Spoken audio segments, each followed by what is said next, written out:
السلام عليكم ورحمة الله تعالى وبركاته. كيف قيلتوا؟ كيف أمسيتوا من أي مكان ومن أي زمان؟ يا إخواننا اليوم نحضر لكم طريقة عمل الأقاشي. عندي طبعا هنا لحمة ومقطعاها على شرايح كده، يعني زي اللحمة بتاعت الستيك، مقطعاها على شرايح كويس. عندي هنا دكوة، كوباية من الدقيق، عندي هنا بهارات الأقاشي، هنا عندنا الثوم، فلفل، كمبة أسود، طبعا ديل الأساسيات، يعني الكمبة الأسود ده بالذات، والجنزبيل، وعندنا هنا الكزبرة، الثوم، البصل، الملح، الكركم، الكاري، 7 بهارات. دي يا اخواننا البهارات اللي نستخدمها في طريقة عمل الأقاشي. عندنا هنا طبعا الملح ما ننساه، ونبدأ الطريقة.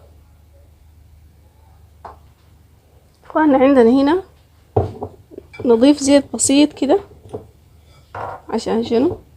نكب فيه حبة من الدكوة ونعجنهم مع بعض، ونقوم نغمس فيهن شنو؟ اللحمة حقتنا دي، ونديها زي فترة بتاعت 5 دقايق. نشيل من الدكوة بسيطة،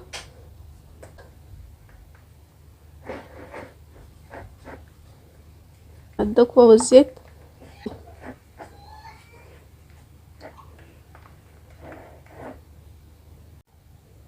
نخلطهم مع بعض ونضع فيهم اللحمة.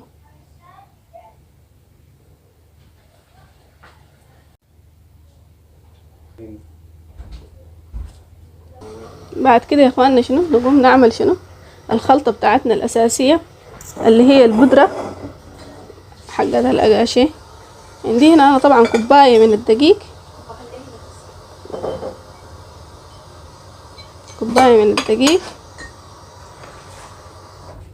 نكب عليها البهارات، بهاراتنا كلها،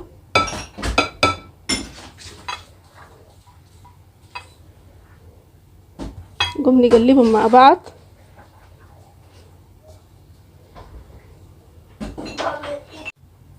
يا اخواننا شنو؟ بعد كده شنو؟ نضيف الدكوة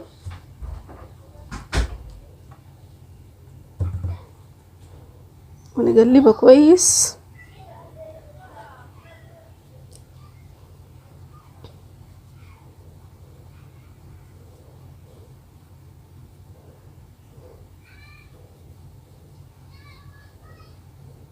والدقيق إذا بيك بسيط الواحد برضو يعني عادي تزيد عشان شنو؟ تكون ليك يعني زي البودرة بتاعت الأقاشي. أساساتها طبعا يا هو الكمبة والجنزبيل، ده أهم شي، والثوم برضو والبصل.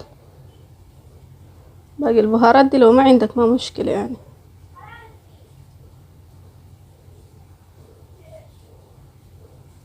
نخلصها معاكم، نخلص وبعد ذاك نرجع لكم.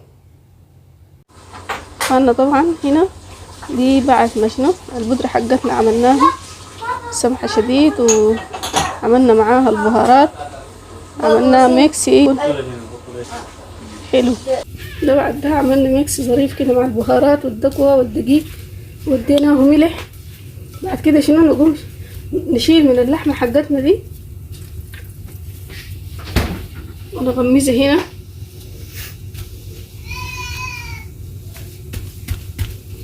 نضغط عليها شديد عشان شنو؟ تتماسك وتتشايل كويس يعني مع بعض.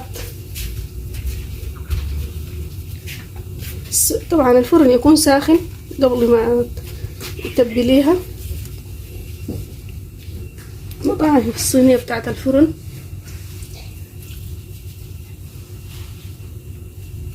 في ناس بخطوها في السيخ برضو، لكن انا يعني خطيت كده لان ده المتوفر عندي وكده.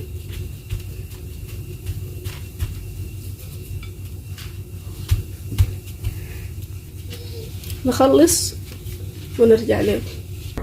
اخواننا ده بعد ما خلصنا الأقاشي، بعد كده شنو؟ نقوم ندخلها الفرن ونديها يعني نص ساعة، وبعد ذاك شنو نرجع لكم بالنتيجة النهائية.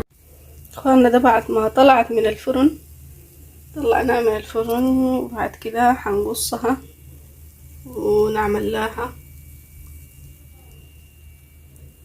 نبخرها بالجمر، نمسك فحمة ونوريكم انه الطريقة ناخدها كيف بعد ما نقطعها ونجي للتبخير حقها. ده يا اخواننا بعد ما قطعنا الاقاشي حقتنا، قطعناها كده على الطريقة اللي احنا عايزينها. وبعد كده شنو خدينا فنجال وخدينا فيه قسطيرة وخدينا فيه جمرة، نديه زيت شوية،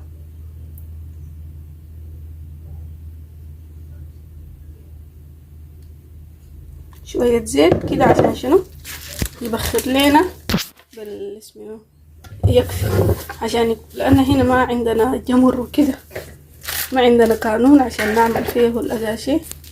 نقفلها ونديها فترة من الزمن عشان تتشم لنا زي ريحة الشيا ولا الباربيكيو.